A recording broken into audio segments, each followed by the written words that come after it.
ACB డీజీగా సంతబ్రత బాగ్చీని కేంద్ర ఎన్నికల సంఘం నియమించింది. ప్రస్తుతం ఏసీబీ డైరెక్టర్గా ఉన్నారు బాగ్చీ.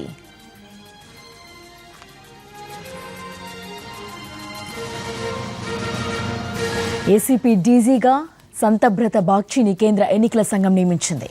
ప్రస్తుతం ఏసీబీ డైరెక్టర్గా ఉన్నారు బాగ్చీ. ఈ మేరకు ఉత్తర్వులు జారీ చేశారు ప్రధాన కార్యదర్శి పునేటా. ఎన్నికల సంఘంతో డీజీపీ ఠాకూర్ భేటీ తర్వాత ఈ నిర్ణయం వెలువడింది. ఏసీపీ డీజీగా అదనపు బాధ్యతలు నిర్వర్తిస్తున్నారు ఠాకూర్.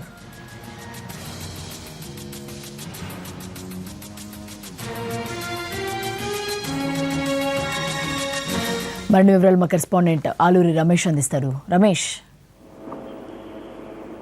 జ్యోతి, ఈ రోజు రాష్ట్ర ప్రభుత్వం ఒక ఉత్తర్వు విడుదల చేసి ఏదైతే ఏసీపీ డీజీపీ పోస్ట్ తో పాటు HOPF head of the police post గా ఉన్నటువంటి ఆర్పి ఠాకూర్ ఏసీబీ వ్యవహారాలను కూడా ఆయన ఇన్ఛార్జ్ గా ఉన్నారు. ఆయనే పర్యవేక్షిస్తా ఉన్నారు. అయితే ఈ రోజు ఒక ఉత్తర్వులు రాష్ట్ర ప్రభుత్వం ఒక ఉత్తర్వు విడుదల చేసింది.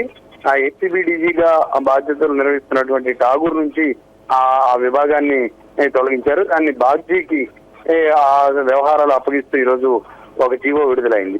డీజీపీ ఢిల్లీ పర్యటనలో ఉన్న సమయంలో ఈ నిర్ణయం తీసుకోవడం కొంత ఆసక్తికరమైనటువంటి చర్చ జరుగుతుంది. గత కొద్ది రోజులుగా పోలీస్ శాఖపై ప్రతిపక్షాలు చేస్తున్నటువంటి విమర్శలు, దానికి అనుగుణంగా ఆ కేంద్ర ఎన్నికల సంఘం తీసుకుంటున్నటువంటి నిర్ణయాలు రాజకీయంగా కూడా తీవ్ర చర్చనీయాంశం అవుతున్నటువంటి పరిస్థితి కనిపిస్తోంది. ఇదే సమయంలో ఏసీబీ ఇన్ఛార్జ్ గా ఉన్నారు. ఆయన డీజీపీ వ్యవహారాలు చూస్తేనే ఏసీబీ శాఖను కూడా ఆయన పరిధిలోనే ఇప్పటి వరకు కొనసాగుతూ వస్తుంది. డీజీపీ కాకముందు కూడా ఠాకూర్ ఏసీబీకి ఇన్ఛార్జ్ గా ఉన్నారు. ఏసీబీ డీజీగా ఆయన పనిచేశారు. డీజీపీ అయిన తర్వాత కూడా ఏసీబీని ఆయన వద్దే ఉంచారు. కొద్దికాలం ఆయనే ఆ వ్యవహారాలన్నింటినీ కూడా చూస్తున్నటువంటి పరిస్థితి. కానీ ఢిల్లీ పర్యటనలో ఉన్న సమయంలో తాజాగా ఈ నిర్ణయం వెలువడటం, ఈ ఉత్తర్వులు విడుదల కావడం వెనక కారణాలు ఏంటి అనే అంశంపై విస్తృతమైనటువంటి చర్చ జరుగుతోంది. ఇప్పటికే ఇద్దరు ఎస్పీలతో పాటు ఇంటెలిజెన్స్ డీజీని మార్చిన వ్యవహారంలో రాజకీయంగా అదేవిధంగా శాఖ పరంగా కూడా విస్తృతమైనటువంటి చర్చ జరిగింది. ఇది ఇలా ఉన్న సమయంలోనే ఏసీబీ విభాగాన్ని డీజీపీ నుంచి తొలగించి వేరే అధికారికి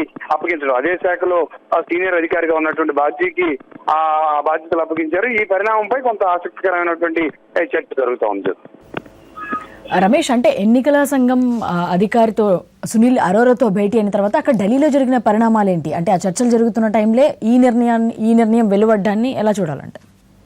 ఒక రకంగా ఏసీబీ వ్యవహారాలకి ఇతర ఎన్నికలకు సంబంధించినటువంటి వ్యవహారాలకి ఎటువంటి సంబంధం లేదు. ఒకవేళ పని ఒత్తిడి ఉంటుంది అనే కోణంలో కూడా దీన్ని చూసే ఆస్కారం లేదు. ఎందుకంటే డీజీపీగా ఆయన ఉన్నారు, చాలా రోజుల నుంచి ఏసీబీ వ్యవహారాలు చూస్తున్నారు. ఉన్న ఫోకస్ ఆ విభాగాన్ని చూసుకోవడానికి సీనియర్ అధికారులంతా ఉన్నారు. దానివల్ల పని ఒత్తిడి పడి డీజీపీ ఎన్నికల నిర్వహణలో ఇబ్బంది పడేటటువంటి పరిస్థితి కూడా ఎక్కడ ఉండదనేది సీనియర్ అధికారులు చెబుతున్నటువంటి మాట.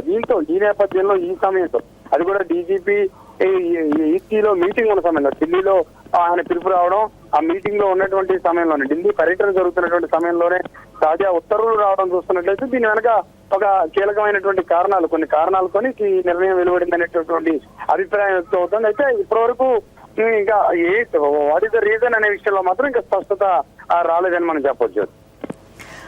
రమేష్, అంటే గత కొన్ని డేస్ బ్యాక్ మనం చూసాం ఇద్దరు ఎస్పీలను అలాగనే ఐజీని కూడా ట్రాన్స్ఫర్ చేస్తూ లేదా ఇంకో దానికి అలాట్ చేస్తూ కూడా ఉత్తర్వులు అయితే జారీ అయ్యాయి. ఆ లిస్ట్లోనే ఇది కూడా అలా అనుకోవాలా?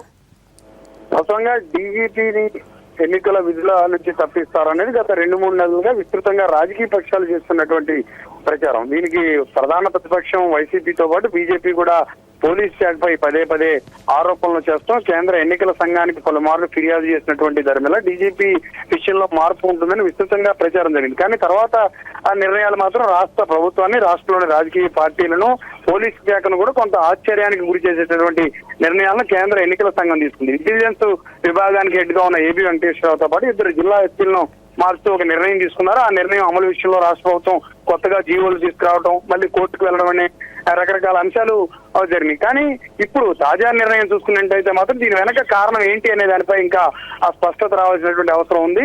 మనం ఇప్పటివరకు చెప్పుకుంటున్నట్టు ఢిల్లీ పర్యటనలో ఉన్న సమయంలోనే ఈసీతో ఆయన సమావేశాలు జరుగుతున్నటువంటి పరిస్థితుల్లోనే ఆయన నుంచి ఒక విభాగాన్ని వేరు చేయడం, వేరే వారికి బాధ్యతలు అప్పగించడం కేవలం పాలనాపరమైనటువంటి సౌలభ్యం కోసమే చేశారు. ఇతర కారణాలు ఏమైనా ఉన్నాయనే దానిపై మాత్రం కొంత క్లారిటీ రావాల్సినటువంటి అవసరం ఉంది. Jyoti, all right, thank you Ramesh.